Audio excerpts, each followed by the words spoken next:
Latest updates ఎప్పటికప్పుడు పొందడానికి Big TV WhatsApp channel follow అవ్వండి. లింక్ డిస్క్రిప్షన్ లో ఉంది. నమస్తే, welcome to CM progress report. నదులను అనుసంధానం చేయడం ద్వారా వ్యవసాయం విస్తీర్ణం పెరుగుతుందని, శాంతి భద్రతలు అదుపులో ఉంటే పెట్టుబడులు తరలివస్తాయని చంద్రబాబు నమ్మే సిద్ధాంతం. హైదరాబాద్ లాగే అమరావతి, విశాఖ అభివృద్ధి చెందాలంటే అల్లర్లు ఉండకూడదని చంద్రబాబు ఆలోచన. అందుకే పోలీస్ వ్యవస్థను పటిష్టం చేస్తామని చెబుతున్నారు. అటు గోదావరి నీటిని కృష్ణాకు తరలించి అక్కడి నుంచి రాయలసీమకు సస్యశ్యామలం చేయాలని చంద్రబాబు ప్లాన్ చేస్తున్నారు.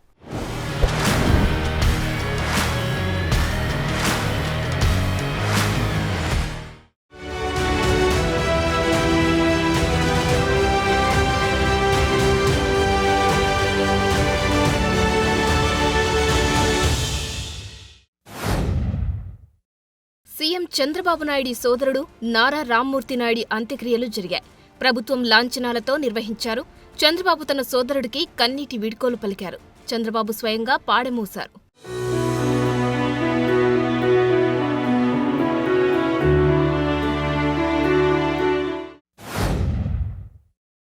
చంద్రబాబు సీఎం అయినప్పటి నుంచి పెట్టుబడులను ఆకర్షించడానికి కీలక నిర్ణయాలు తీసుకుంటున్నారు.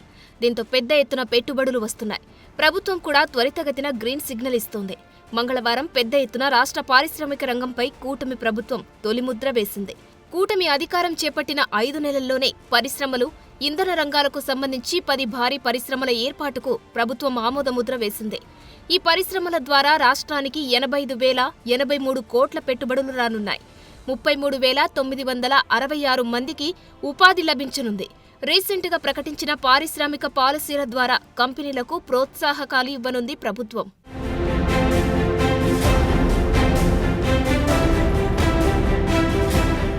ఆర్సెలార్ మిత్తల్, జపాన్కు చెందిన నిప్పన్ స్టీల్స్ కలిసి అనకాపల్లి జిల్లా బంగారయ్యపేట దగ్గర ఇంటిగ్రేటెడ్ స్టీల్ ప్లాంట్ ఏర్పాటు చేయనున్నాయి. దీని ప్రతిపాదనకు ప్రభుత్వం ఆమోదం తెలిపింది. ఈ రెండు కలిసి 61,780 కోట్ల పెట్టుబడులు పెట్టనున్నాయి. వాటి ద్వారా 21,000 మందికి ఉపాధి లభిస్తుంది. ఆ తర్వాత భారత్ ఫోర్జ్ అనుబంధ సంస్థ కళ్యాణి స్ట్రాటజిక్ సిస్టమ్ లిమిటెడ్ రక్షణ రంగానికి అవసరమైన ఫిరంగులు, మందుగుండు సామాగ్రి తయారీ పరిశ్రమను రాష్ట్రంలో ఏర్పాటు చేస్తుంది. దీనికోసం మొదటి దశలో 1,430 కోట్లను పెట్టుబడిగా పెట్టనుంది. వాటి ద్వారా 565 మందికి ఉపాధి లభిస్తుంది.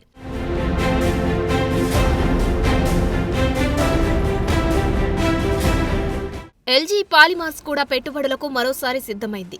5,000 కోట్ల రూపాయల పెట్టుబడులకు సంస్థ అంగీకరించింది. దీంతో 1,495 మందికి ఉపాధి లభించనుంది. ఇలా ఏకంగా 85,083 కోట్ల పెట్టుబడులకు ప్రభుత్వం ఆమోదం తెలిపింది.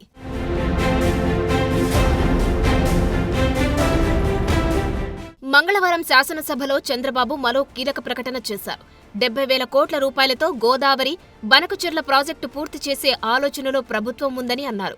ఇదే జరిగితే రాయలసీమ సహా రాష్ట్రమంతా సస్యశ్యామలమవుతుందని చంద్రబాబు ఆలోచన. అప్పుడు రైతుల ఆదాయం 3 పెరుగుతుందని ఆయన అంచనా వేస్తున్నారు. సీఎం ఆలోచన ప్రకారం పోలవరం కుడి ప్రధాన కాల్వ ద్వారా గోదావరి నీటిని కృష్ణానదికి తరలిస్తారు.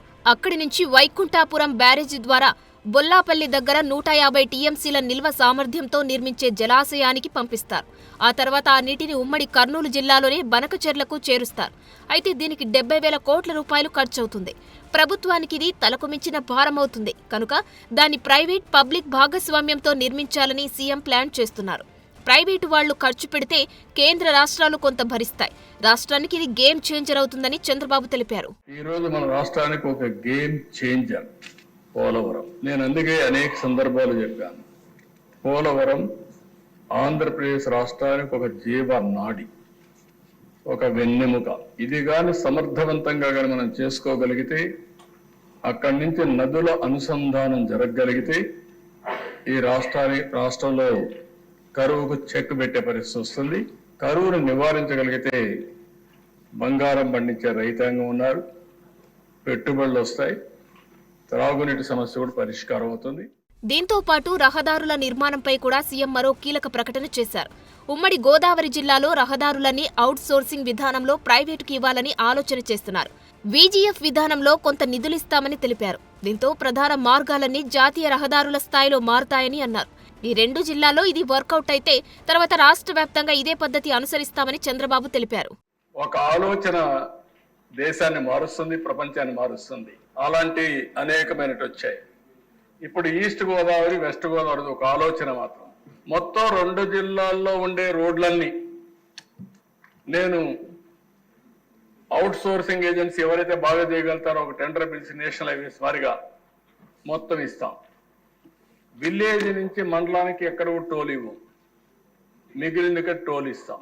అది కూడా కార్లు, లారీలు, బస్సులు వాళ్ళే ఇస్తారు. ట్రాక్టర్లు, స్కూటర్లు, ఆటోలు ఏవి ఛార్జెస్ ఉండవు. దీనివల్ల కొంత డబ్బులు పే చేయాల్సి వస్తుంది. ఆ డబ్బులు పే చేసే బాధ్యత, వైబిలిటీ గ్యాప్ ఫండింగ్ ఇచ్చే బాధ్యత ప్రభుత్వం తీసుకుంటాం. ఇది బాగుందంటే మీరు ప్రజలందరినీ కన్విన్స్ చేయగలిగితే నేను ఇమ్మీడియట్ గా పని ప్రారంభిస్తా. బాగలేదు అనుకుంటే మన గుంతల రోడ్లనే తిరుగుదామంటే నాకేం అబ్జెక్షన్ లేదు. 150 రోజుల పాలనలో ఊహకందని అభివృద్ధి, సంక్షేమమనే అంశంపై చంద్రబాబు శాసనసభలో బుధవారం మాట్లాడారు. గత ప్రభుత్వం ఏపీ బ్రాండ్ దెబ్బతిందని ఆరోపించారు. ఎన్డీఏ ప్రభుత్వం వ్యవస్థల్ని గాడిన పెడుతుందని అన్నారు. కేంద్రం సహకారంతో ఒక్కో ఇటుక పేరుస్తున్నామని తెలిపారు. పెట్టుబడుల రాక మొదలైందని, ఇప్పటికే 3.78 లక్షల కోట్ల రూపాయలతో 3,73,539 ఉద్యోగాలు కల్పించే పరిశ్రమలు రాష్ట్రానికి వస్తున్నాయని తెలిపారు. సుపరిపాలన జరిగితే మరింత మంది వస్తారని చంద్రబాబు అభిప్రాయం. దీనికోసం శాంతి భద్రతలను కాపాడుకుంటామని అన్నారు.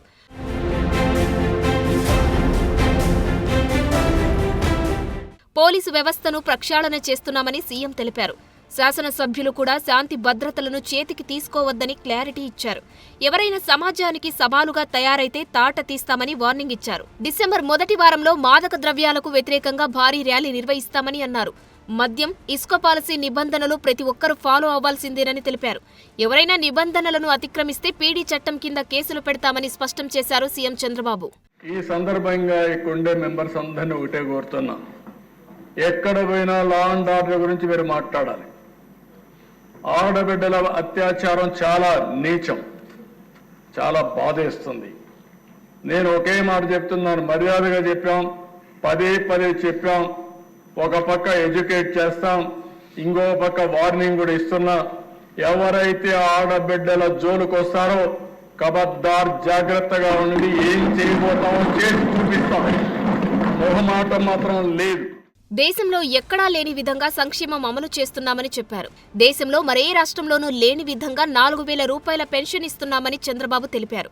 కేంద్రం సాయంతో రాష్ట్రాన్ని అభివృద్ధి చేస్తామని మరోసారి చెప్పారు.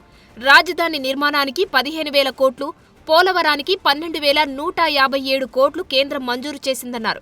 జాతీయ రహదారులు, రైల్వే లైన్లు పెద్ద ఎత్తున నిర్మాణం జరుగుతుందని లెక్కలు చెప్పారు సీఎం. పంచాయతీలకు పెద్దపీట వేస్తున్నామని తెలిపారు.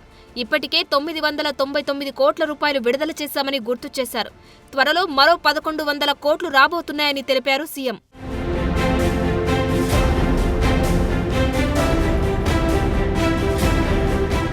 చంద్రబాబు అధ్యక్షతన బుధవారం మంత్రివర్గ సమావేశం జరిగింది. ఈ సమావేశంలో కేబినెట్ కీలక నిర్ణయాలు తీసుకుంది. పీడీ యాక్ట్లో కీలకమైన మార్పులు చేస్తూ రూపొందించిన చట్ట సవరణ బిల్లుకు రాష్ట్ర మంత్రివర్గం ఆమోద ముద్ర వేసింది. దీని ప్రకారం కొత్తగా 10కి పైగా నేరాల్ని పీడీ యాక్ట్ పరిధిలోకి తీసుకురానుంది. ప్రధానంగా సామాజిక మాధ్యమాల్లో అసభ్య, అభ్యంతరకర పోస్టులు పెట్టిన వారిని టార్గెట్ చేస్తూ ఈ మార్పులు చేసింది.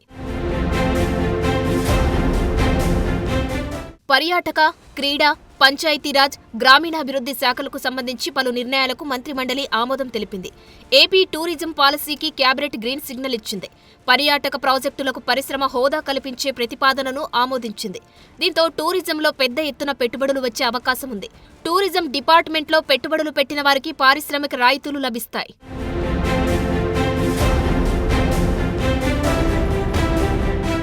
ఆ తర్వాత పంచాయతీరాజ్, గ్రామీణాభివృద్ధి శాఖల్లో స్థానిక సంస్థల్లోని చైర్మన్లపై అవిశ్వాసం పెట్టే అంశంలో కీలక మార్పులు చేసింది. అవిశ్వాసం పెట్టే గడువును 4 ఏళ్ల నుంచి 2 ఏళ్లకు తగ్గించాలని తీసుకున్న నిర్ణయాన్ని మంత్రిమండలి ఆమోదించింది. 2024-25 కొత్త క్రీడా పాలసీకి కూడా కేబినెట్లో ఆమోదం లభించింది. కర్నూలులో హైకోర్టు బెంచ్ ఏర్పాటు చేయడానికి మంత్రివర్గ సమావేశంలో కీలక అడుగు పడింది. దీనికి సంబంధించిన ప్రతిపాదనలను కేబినెట్ ఆమోదించింది. ఇక రాష్ట్రంలో 85,000 కోట్ల రూపాయల పెట్టుబడులకు సంబంధించి ఎస్ఐపిబి నిర్ణయాలకు మంత్రివర్గం ఆమోదం తెలిపింది. రీసెంట్గా అమరావతిలోని నిర్మాణాలకు సంబంధించి సాంకేతిక కమిటీ ఓ రిపోర్ట్ ఇచ్చింది. పాత టెండర్లకు గడువు ముగియడంతో కొత్తగా టెండర్లు పిలవడానికి పలు ప్రతిపాదనలు చేసింది. ఈ ప్రతిపాదనలకు కూడా కేబినెట్ ఆమోదం లభించింది.